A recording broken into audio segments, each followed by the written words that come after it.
My name is Nissan Trotter, and I am a fitness entrepreneur.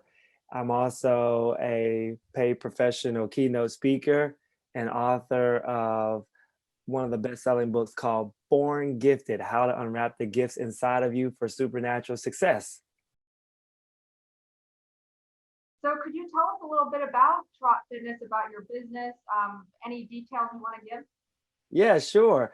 Well, Trot Fitness started in Hofnagel Park about 10 years ago now. So we are a decade in, and being in fitness is like dog years. For 1 year, it feels like seven. It is a very tough industry to make it in. 80% of fitness businesses go out of business within the first 6 months. So for us to be doing it now 10 years is, we are just so thankful to God and for our community locally in Lewisburg, Pennsylvania. We started off in a public park with literally like two clients to our name. And to have now have worked with multiple thousands of clients in the central Susquehanna Valley and have a staff of 6. At one point, we had 2 locations. Now we are a hybrid company where we have both online and in-house services.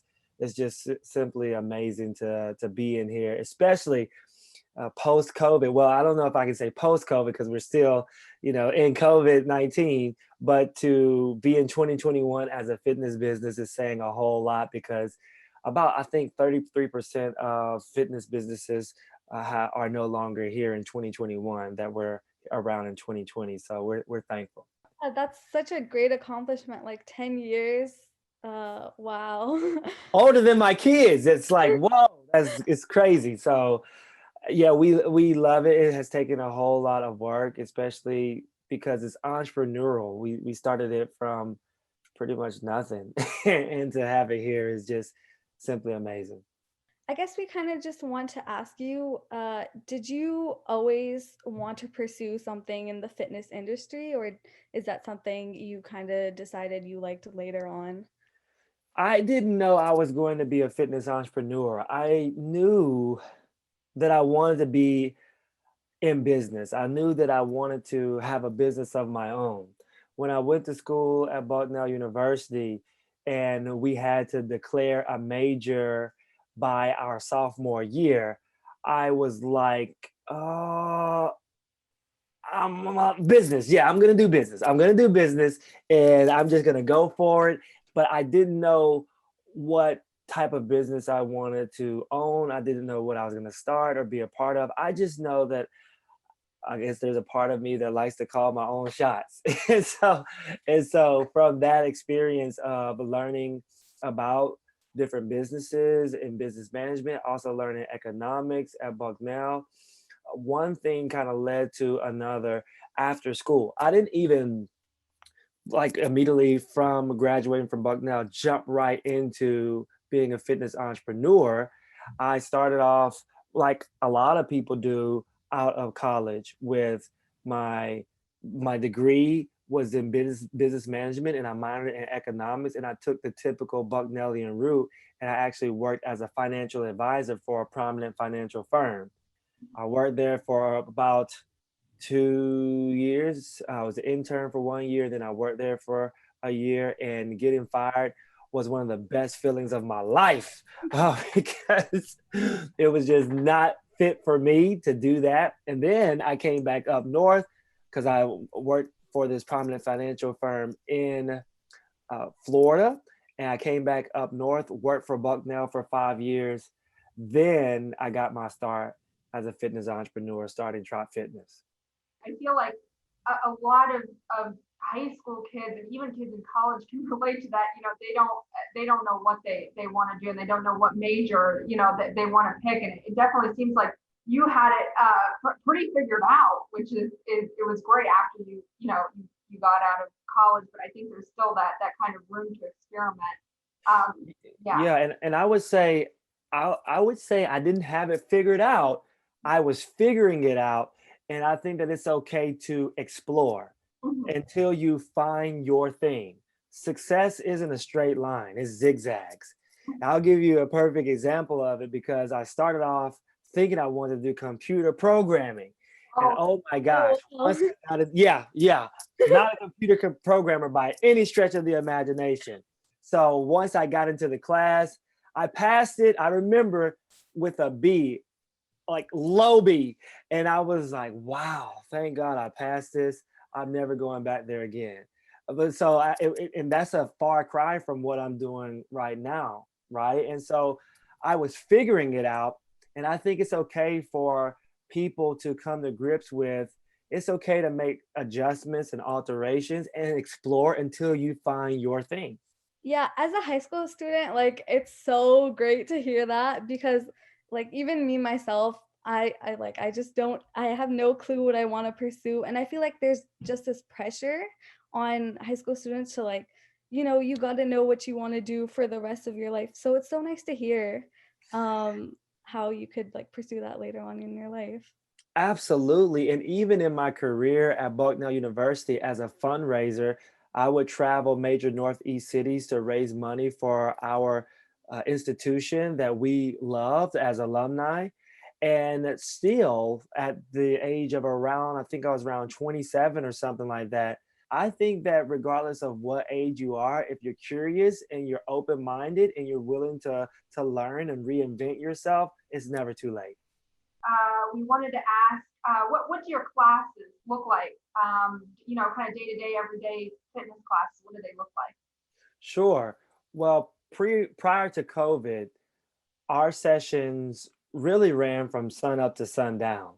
So we would have around 6+ sessions per day, and they would all be boot camp focused, meaning 30 to 45 minutes of high intensity type of workouts with sometimes nothing but your body and doing whole lot of body weight training.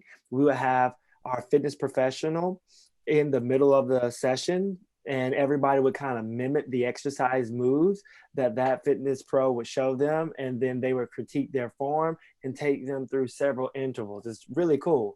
And then there are some days where the floor, our fitness floor in our studio, is flooded with equipment from battling ropes to tractor tires to kettlebells to dumbbells to smash balls, boxing bags, you name it. And it looks like a fitness madhouse. I absolutely love it. And with that being said, we would go around in stations. When I say we, I mean the clients, that is, would go around in stations after certain intervals and work the different equipment laid out for them.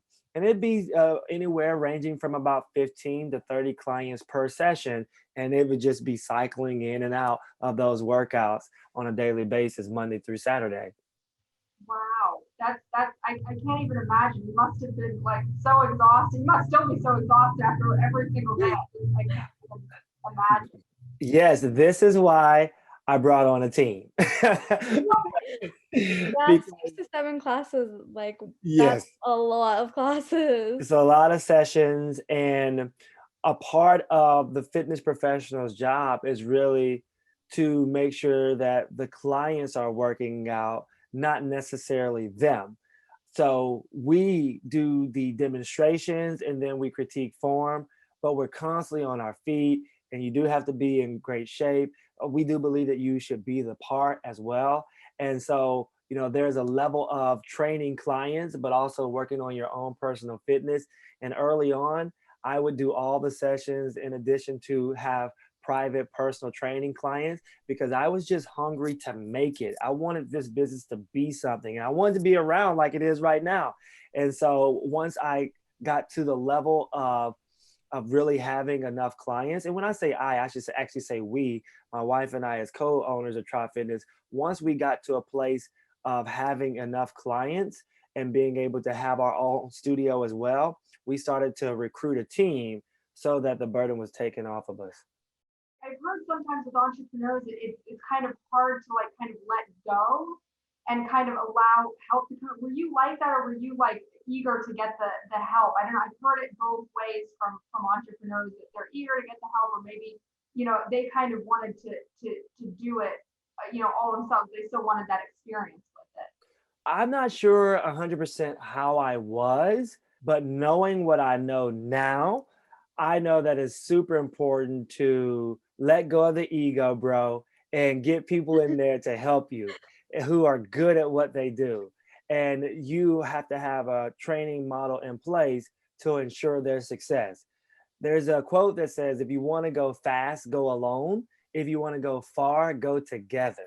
And so the fact that we were able to bring on people to help with our enterprise, but then also to have a vision within our enterprise is really, really cool, because Trot Fitness is a big vision that we have birthed as co-owners, my wife and I. But to see our employees, which we actually consider partners, to see our partners also have a vision that fits inside of Trot Fitness is super cool. Yeah, and just hearing you like talk about everything that goes into the business, like I feel like I can like kind of get your like entrepreneurial, like I can sense it through the screen. Yeah. Um yeah, and I'm just kind of amazed through like how much thought and like just everything that goes into running this business. Yeah, no question. I mean, it takes a considerable amount of work. And sometimes I don't believe going in, people realize it. And so the idea is fascinating. The work, maybe not so much, because there's something out that I heard once, that there is, to a certain degree, where entrepreneurship is like a lifetime sentence. Once you get in, they don't want you back. So it's like this has been an endeavor of mine for quite some time. I'm not necessarily looking back. I'm kind of spoiled to this kind of lifestyle, if you will. The fact that I can get on with you and do this live Zoom while our business is still working and in operation has taken like a whole lot of work, because I would be the one right now actually responding to emails or making the phone call or doing the training session. And it takes like work to get in there. It is a grind. Gary Vaynerchuk said entrepreneurship is like a gut punch, and everybody doesn't have abs for that to take it. So the fact that anyone might even want to dip their toe into this is pretty fascinating. But I do believe that you have to be cut out for this to a certain degree as well. And there's absolutely nothing wrong with working a 9 to 5 job and enjoying that job, getting paid for what you do.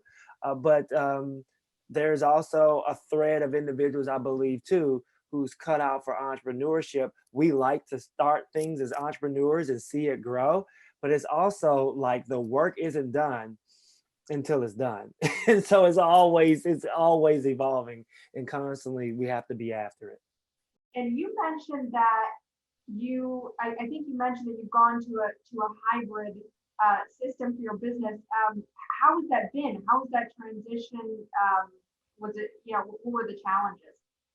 Wow. So we became an online company as well, almost overnight, it felt.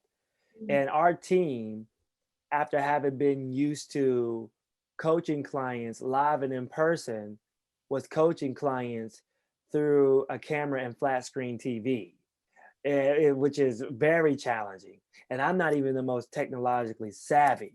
So thankfully, we have people on our team who they're good at that stuff, like my wife in particular. And so the fact that we learn how to navigate and use an app. So we have the Trot Fitness app, where clients can get their workouts on demand, because there are still folks who aren't as comfortable coming back to the gym space. If anyone has followed the fitness industry in particular in the midst of COVID-19, we've been one of the most heavily mandated industries in terms of the restrictions that the CDC has placed on us, from exercising with a mask to making sure folks are 6 feet spaced apart and wiping down the equipment with sanitization material, all of this other stuff. We had to develop systems and processes so that our clients, if they weren't coming into the studio to train because they felt comfortable, that they could still gain access to us at home. And so we developed the app, And we also have live streaming workouts now where folks can work out with us in real time. And if they don't want to do the on demand, then they can stream our workouts. The coach in the studio will train them from home with this flat screen TV and the camera from the studio, as they're also working with clients in the studio as well. And it just has taken a lot of work, but we're glad we're here, no question. Yeah, I can imagine how hard it would be, considering that I think you mentioned before, like, before COVID, you focused on like correcting your clients. So Hmm. that was probably difficult because you can't like physically tell them, hey, you got to fix your form. Yes, no question. And I remember the first few recordings from the studio. It was very, very challenging because we didn't see anybody there. It was just a camera there, and we had to basically create our own magic from there.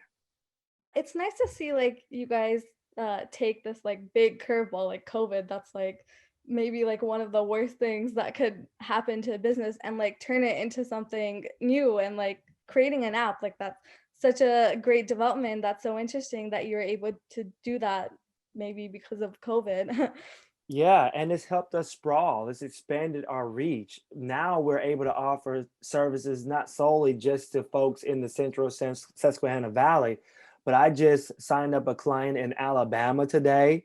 We've worked with clients in Georgia, New York, Chicago. I mean, all of these places now know who Trot Fitness is and what it feels like because we're online. Yeah, that's so nice to hear. So I just wanted to ask you, Mhm. are you currently conducting in-person classes or is it still a no-go? Nope, we're conducting in-person sessions now. In fact, the mandate has been lifted for gyms that on April the 4th, we can move from 50% ooh, that's a big word. 50% capacity. How about we go in capacity, 50% capacity to 75% capacity April the 4th.